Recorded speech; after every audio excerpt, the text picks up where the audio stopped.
Turn off your lights. Make sure your doors and windows are locked.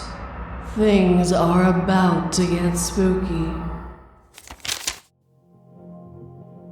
Rules for Happy Employment at the Three Rings Carnival by BiandaDee. Welcome. We are pleased you joined our little family at the Three Rings Carnival. Please read and abide by the following rules. Your safety is our number one priority. Number 1. All money received is to be tallied and brought to the locked box in the manager's office at the end of every shift. Night workers, please disregard this rule. Number 2. When assembling the rides, always wear hard hats and steel-toe boots. Night shift workers, please disregard this rule. Safety gear for night shift workers on assembly detail should consist of earplugs, a leather apron, and leather moccasins. The rides are feisty in the dark, and these items help them behave themselves. Number 3. When working in the deep fryers, make sure you wear heat-resistant gloves. Night shift workers are to wear a crucifix and pentagram in addition to the heat-resistant gloves when operating the deep fryers between 11:30 p.m. and 1:42 a.m. This confuses it. Number 4. Night shift workers are not to accept any cash for transactions. If a patron offers any form of payment, ask if they are paying cash or other. If cash, respectfully decline payment and wish them a good night. If other, close your eyes and hold out the red box with the hole in the top. And wait until the whisper died down before opening your eyes and moving your arm again. Failure to do so may result in loss of limb or eye. 4A. If more than one payment with others received, close the booth, take the box without looking inside to the circle behind the manager's office, and chant the sentence written on the wall before pouring the contents of the box into the wooden barrel. Be aware, the sentence changes every hour. Do not try to touch the words written to check for wet paint. The words will be dry when you try, and doing so may result in loss of memories or soul fragments. Number 5. Night shift security workers should make a circuit of the carnival every hour at 13 minutes past the hour. If any children are discovered without their parents, escort them back to the security office and leave them there. Do not offer any food or drinks or ask about their parents. Inquiries as to common children interests is acceptable. They like that. Number 5A. If the child is holding a balloon or any other toy, then do not acknowledge them in any way. Do not talk to them or motion to them. And for heaven's sake, do not take them to the security office. They are hungry. Instead, turn around and complete your circuit in the opposite direction. The child with the toy will not be seen again. Number 6. If you're running one of the game stands, remember to close the games from 2:15 a.m. to 3:26 a.m. Do not leave your stand.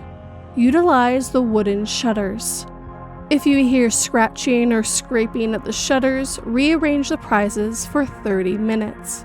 If you hear whistling, humming, or singing, leave the stand by walking out backwards with your eyes closed. You may open them and turn around after taking 4 large steps. If something or someone whispers your name, hide under the counter until 3:27 a.m. Number 7. Freckles the Clown, Strappy the Stilt Walker, and the Human Rubber Band wander the carnival during all hours, entertain guests. When the sun is up, they are comprised of various normal employees and should be treated as such, with handlers moving with them for their safety and comfort. 1 hour after the first star is visible, they are to move about the carnival alone. Follow them at your own risk. Number 7A. Freckles the Clown is not to be fed anything when walking by itself, with no exceptions. It won't talk, but it may lurk around the food stands. If it lurks for more than 5 minutes, tell it that there's a child in another part of the carnival that was asking for a balloon, and it will move along. Strappy and the human rubber band may be fed at any time and should be fed for free. Do not ask about payment methods. 7B. Strappy normally walks with brown stilts. If his stilts are black, do not look at him and offer any nearby patrons a free game or free snacks, depending on your station. Once he moves on, he won't appear again for the rest of the night. If his stilts are green and dripping blood, or a substance that appears to be blood, call the manager's office from the phone in your booth, let the phone ring 3 times, then hang up. Close your station for the rest of the night and go back to your accommodations. You can sleep, but we advise you sleep with the lights on. Number 7C. If 1 hour after star rise you see one of the human rubber band's limbs stretching or contorting without the rest of her body in sight, stop moving immediately. Do not move or breathe for 30 seconds. After 30 seconds have passed, walk away from the limb perpendicular to the limb at a pace of 1 foot every 30 seconds. Attempting to move parallel to the limb, moving too quickly, or attempting to touch the limb will result in your immediate consumption. Stretching that far consumes energy, and she will be starving. Number 8. Lights in the manager's office should be off at all times and the door locked. Access to the lockbox is through a sliding slot in the door. If the door is unlocked, lock it with a key you'll find in your pocket. Leave the key in the lock and then go on a break for 1 hour. If the lights are on, do not approach the office. Close the carnival and offer all patrons a coupon for a free snack or game. If someone claims to be the manager approaches your booth, immediately call security and close your stand. Wait for 3 knocks on your shutters before reopening. Number 9. If you hear the patrons talk about the freak show, do not talk to, engage with, or acknowledge them in any way. If you see a tent labeled freak show, notify security and take a week's vacation at our cost, preferably somewhere sunny or holy. There is no freak show. Number 10. Rides are to be shut down from sunset to 1 hour after star rise. If you are a ride operator, please check the status of your ride when you start your shift. If your ride is shut down as it should be, continue with business as usual. If your ride is running, check for patrons. If the patrons are children, allow the ride to finish, but do not acknowledge them. If the patrons are adults or mixed age, immediately stop the ride. Disembark the patrons and call security to escort the patrons out of the carnival. Even one adult mixed with children counts as mixed ages.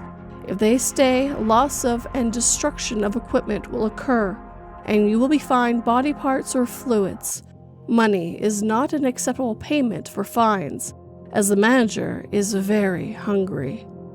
If the ride is empty, immediately shut it down for the night and call Frank the Exorcist for maintenance. The ride can open again at sunrise or when the motor stops bleeding, whichever happens first. Ignore Frank's scream of terror. This is part of his process. Following these rules will ensure a long and happy employment with 3 Rings Carnival. Quitting or otherwise leaving your employment is not permitted. Employment is permanent. Attempting to quit or leave on unauthorized vacations will result in a meeting with the manager. Try to make every guest visit enjoyable. And don't look crying guests in the eyes. Welcome to our family.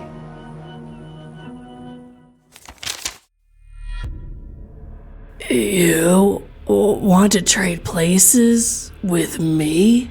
The confused demon spurted, as the sick, scrawly priest vigorously nodded. And so, Hal got to deal with an extremely virulent virus strain, while the lovely downtown metropolis got a dedicated new youth pastor with a very intimate knowledge of the temptations of sin.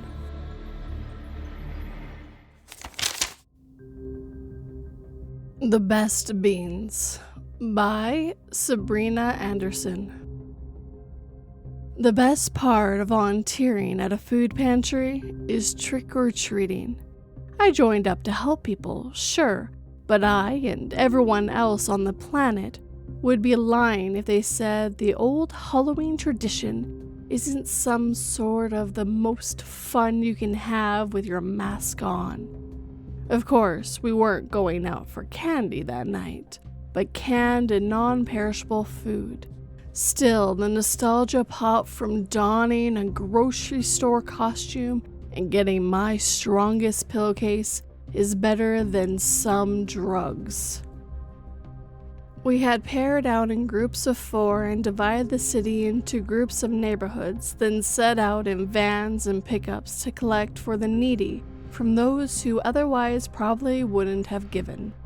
I had the fortune of getting paired with the other out-of-town students from the college, which meant no remember when live theater from the older townies, and hopefully a couple new friendships.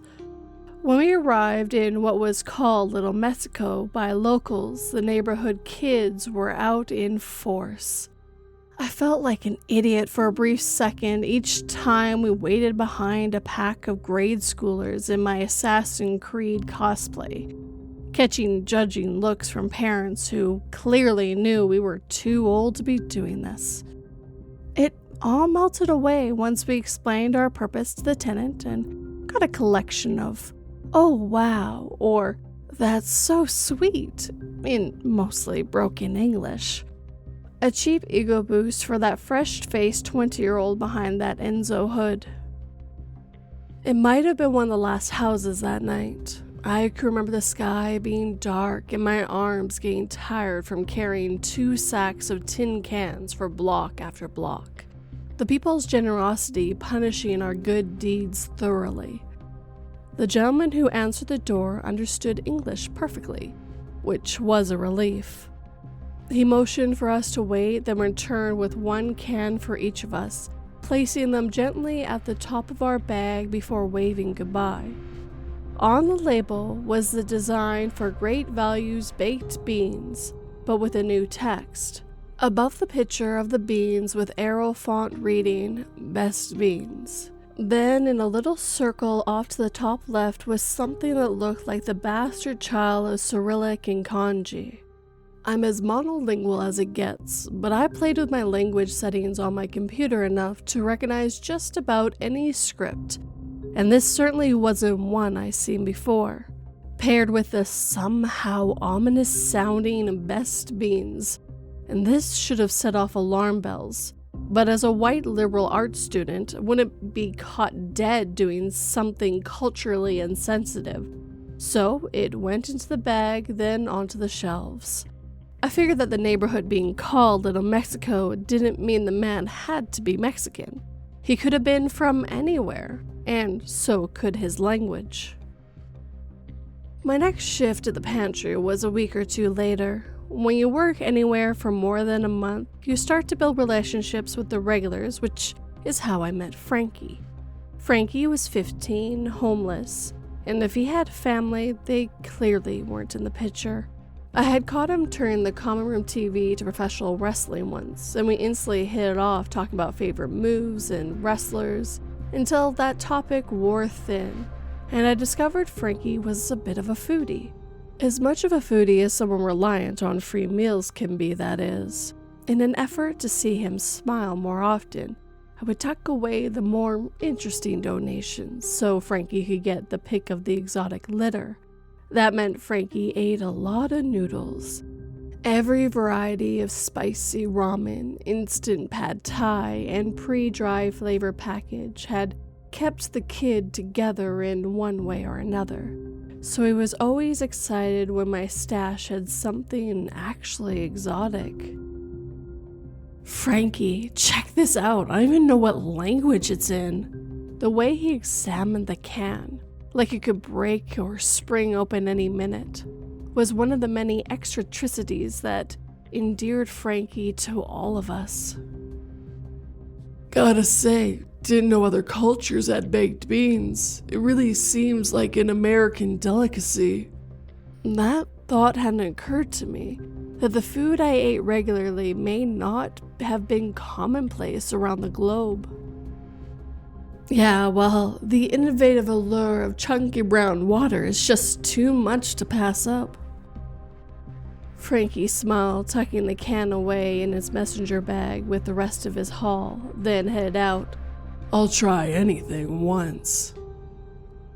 The remaining 3 cans of best beans went onto the shelf, but then curiosity got the best of me.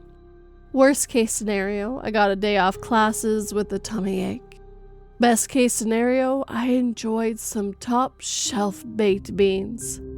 I got back to my apartment and realized I didn't have a can opener, so I tortured the thing with my pocket knife until finally the surprisingly durable shell cracked.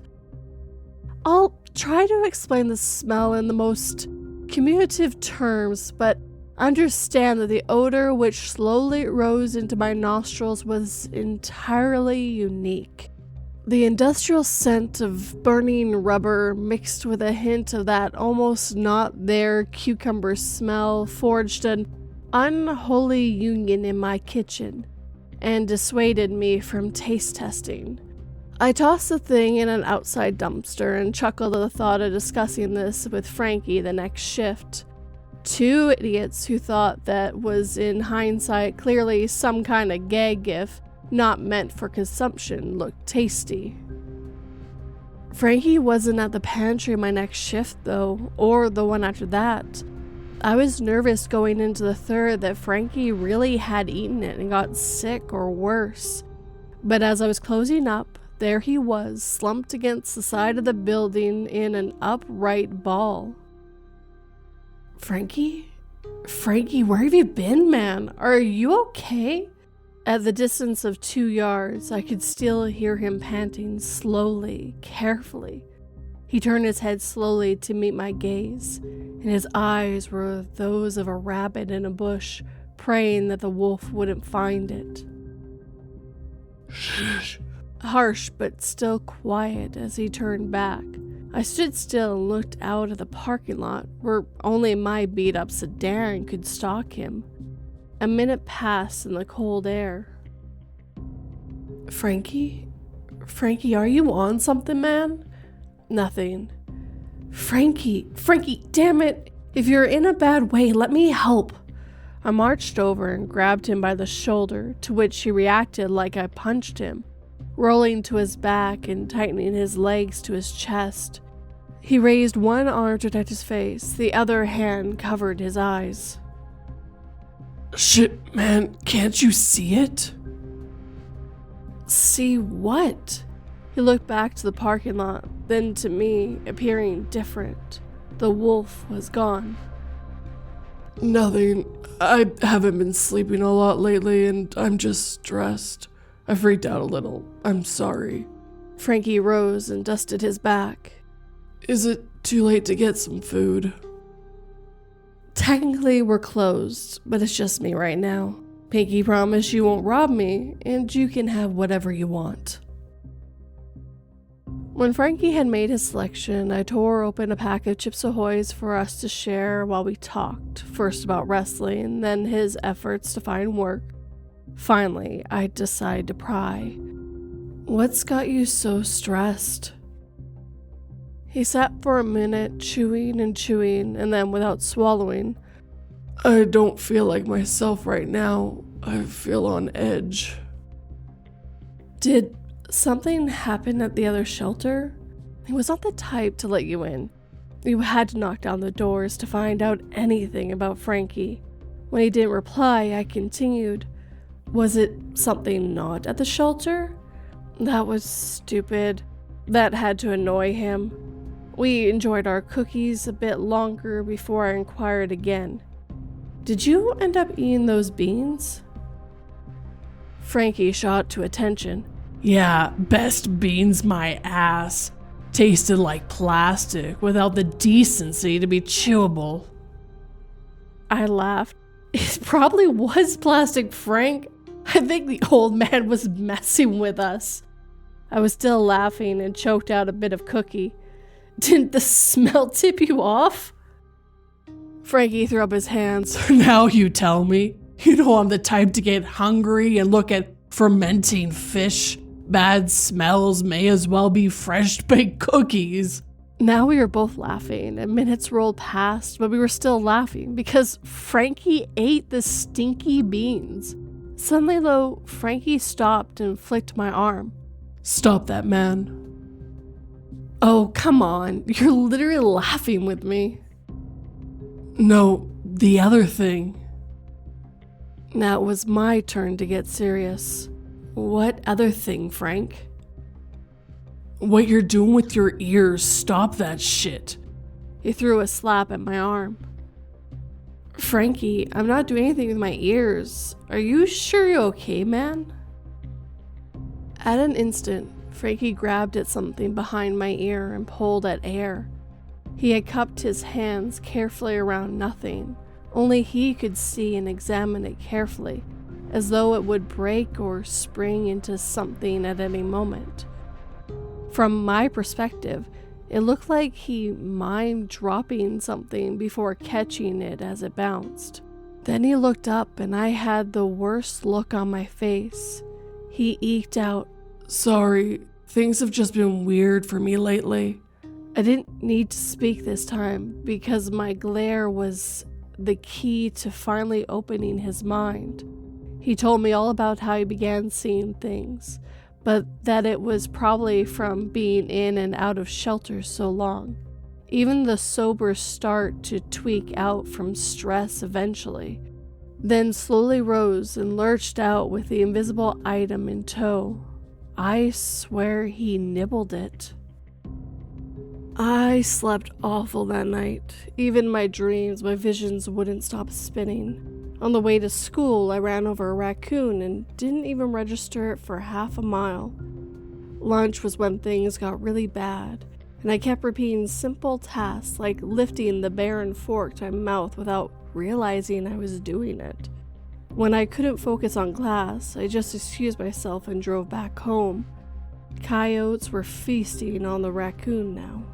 I spent 2 days in a fugue, not going to class, work, or the pantry.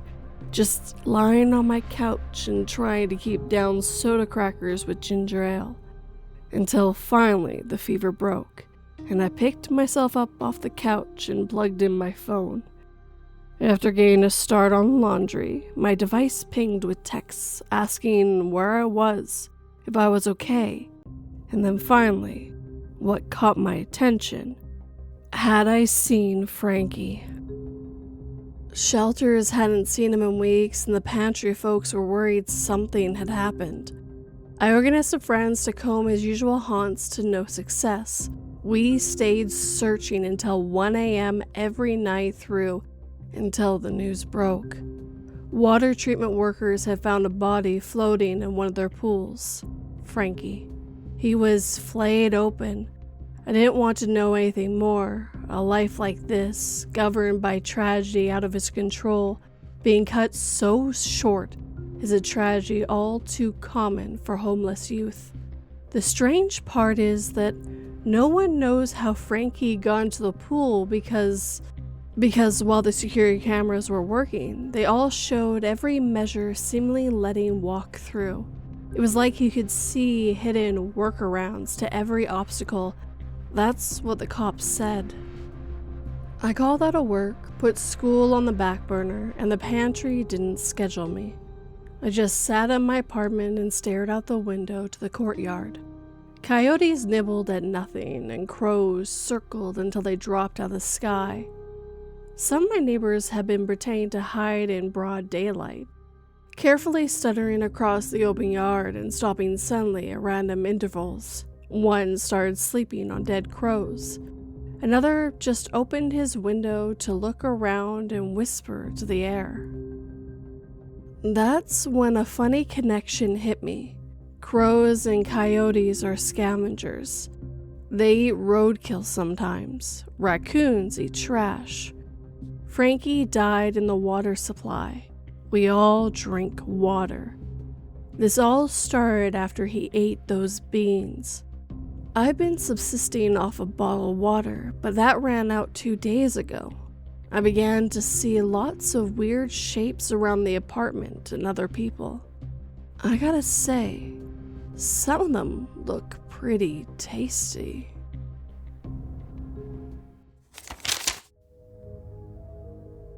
Joining this survey project was a good choice, I think to myself. Taking in the beautiful view from atop the wooden cliff face, I feel a push from behind.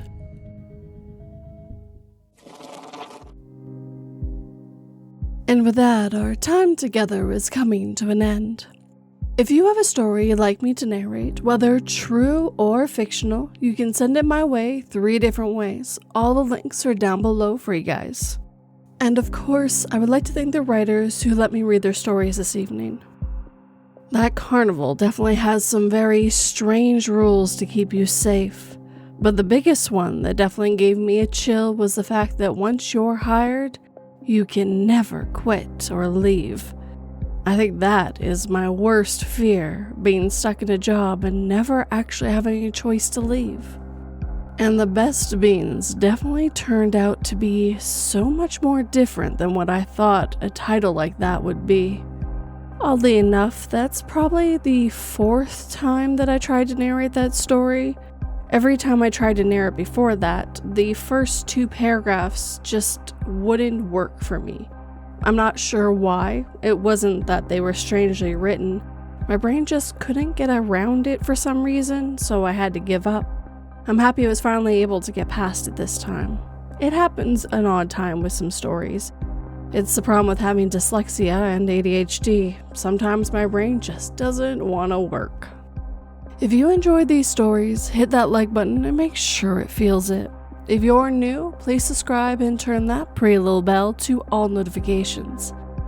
And of course, leave a review. Tell me what you thought, and if you got this far into the video, please put VIP in your comment. If you're listening on the podcast and are able to, please leave a review and a comment. If you'd like to help this channel and podcast grow, please share it with anyone who might enjoy it. It helps quite a bit. If you're willing to help in a more financial way, I do have Patreon and memberships where you get a few bonuses with it.